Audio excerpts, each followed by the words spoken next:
Sometimes, the smallest act of kindness, a hand stretched out on a busy street, a smile shared in silence, can change not only someone else's life but also your own. She thought she was just helping a blind man cross the street. But what happened after that moment was something she could never have imagined. It was a chilly autumn afternoon in New York City, the kind of day where the wind whistled through the tall buildings and people rushed about, their coats wrapped tight, their eyes glued to their phones, their minds buried in their own worlds. Emma, a young woman in her late 20s, had just left her office after a long morning of meetings. She was exhausted, juggling a coffee cup in one hand and her purse in the other, her thoughts filled with deadlines, emails, and the pressure of proving herself at her new job. As she walked toward the corner of Fifth Avenue, she noticed the traffic light flashing red for pedestrians. People stood clustered near the curb, waiting impatiently for it to change. That's when she saw him, an elderly man standing apart from the crowd, holding a white cane that tapped gently at the pavement. His face was tilted slightly upward as if listening to the sounds around him, his movements careful yet uncertain. It was obvious he was blind. Emma glanced at the others nearby, expecting someone to step forward, but everyone was too preoccupied, earbuds in, heads bent, scrolling through screens or staring at the changing light with irritation. Without thinking twice, Emma stepped toward him. "Excuse me, sir," she said softly, her voice warm. "Would you like help crossing?" The man turned his head in her direction, a gentle smile forming on his lips. "Yes, my dear," he replied, his voice rich and steady. That would mean the world. She slipped her arm through his, steadying him as the light changed to green. Together they stepped off the curb, her eyes scanning the cars that still seemed to edge forward impatiently. She tightened her grip slightly, protective, guiding him carefully across the painted lines. The blind man walked with remarkable dignity, each step deliberate, his cane still tapping softly in rhythm. As they reached the other side, Emma released a small sigh of relief. "Here we are," she said brightly. "Safe and sound." The man turned his face toward her, his sightless eyes somehow seeming to see right through her. "You didn't just help me across the street, young lady," he said slowly. "You crossed into something much greater. You'll see." His words puzzled her, and before she could respond, he added, "Thank you for your kindness." Emma nodded, a bit flustered. She gave a polite smile, wished him well, and hurried off toward her lunch spot, not realizing that this brief encounter was about to set off a chain of events that would completely alter her life. 2 days later, Emma sat at her desk, drowning in work, when the receptionist dropped a crisp white envelope onto her pile of papers. "For you," she said with a curious look. Emma frowned. She rarely received mail at the office. She turned it over, noticing her name handwritten in elegant script. Inside was a thick card with embossed lettering. As she read, her eyes widened in disbelief. It was an invitation to a private dinner being hosted at one of the most prestigious hotels in the city, a place usually reserved for political figures, CEOs, and celebrities. Her attendance, the letter explained, had been personally requested by a Mr. William Carter. The name stirred something in her memory, though she couldn't place it.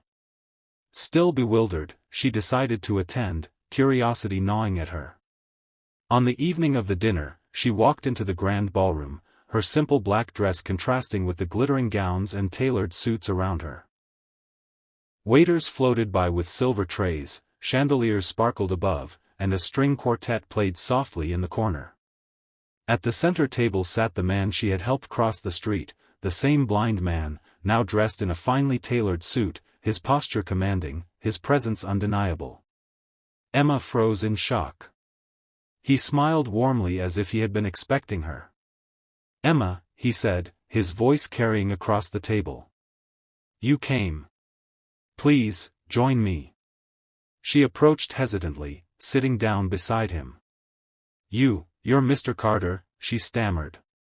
He chuckled softly. "Yes. William Carter.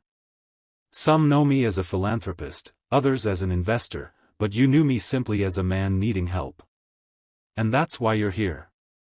Emma's mind spun.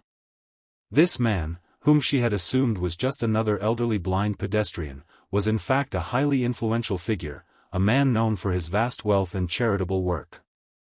"I don't understand," she admitted. "Why invite me here?" He leaned forward slightly, his expression kind. "Because the world moves so fast, and too many people forget to see others. But you didn't. You reached out with compassion when no one else did. That is rare. And I believe rare souls deserve rare opportunities." Emma felt her throat tighten, overwhelmed. "I only did what anyone would have done," she whispered. He shook his head gently. "No.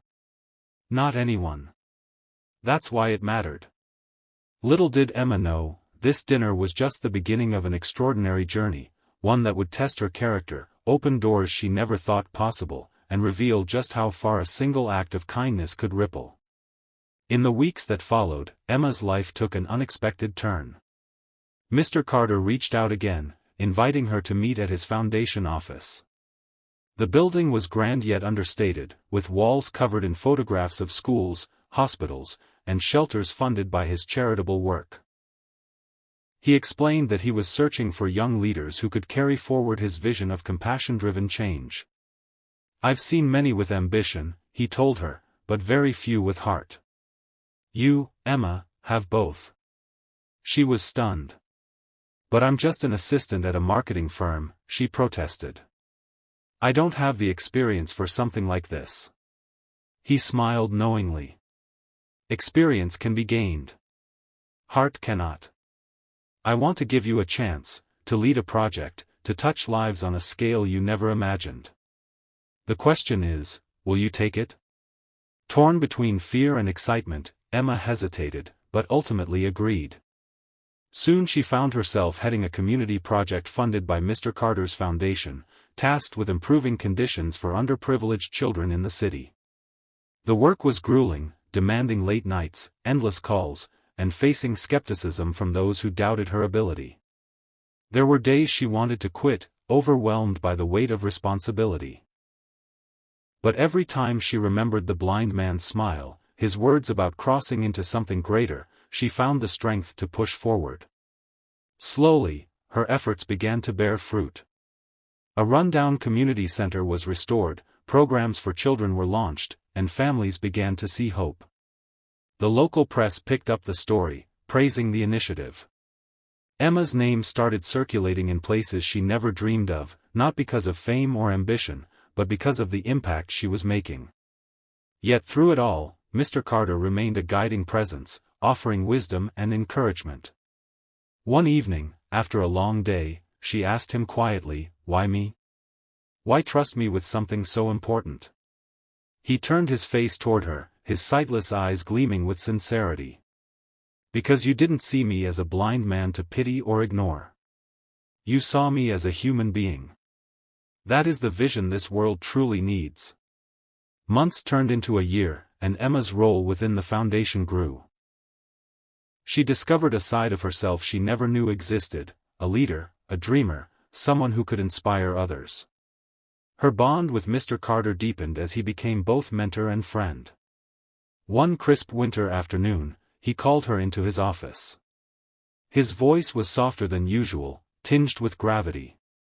"Emma, my time is not as long as yours. I've built this foundation with all I had, but it needs someone young, someone who believes in kindness the way you do, to carry it forward." Emma's eyes widened. "Are you saying?" He nodded. "I want you to lead it. To be its voice, its heart." Tears filled her eyes. The girl who once thought she was simply helping an old blind man across the street was now being entrusted with an empire of compassion. She could barely find the words, but her heart knew the answer. "Yes. I will." Years later, Emma would stand on a stage, speaking before thousands at an international summit, her foundation's work spanning across continents. She often thought back to that day at the corner of Fifth Avenue, the day she offered her arm to a stranger. It was proof that one moment, one choice to be kind, could change not just her life, but the lives of countless others.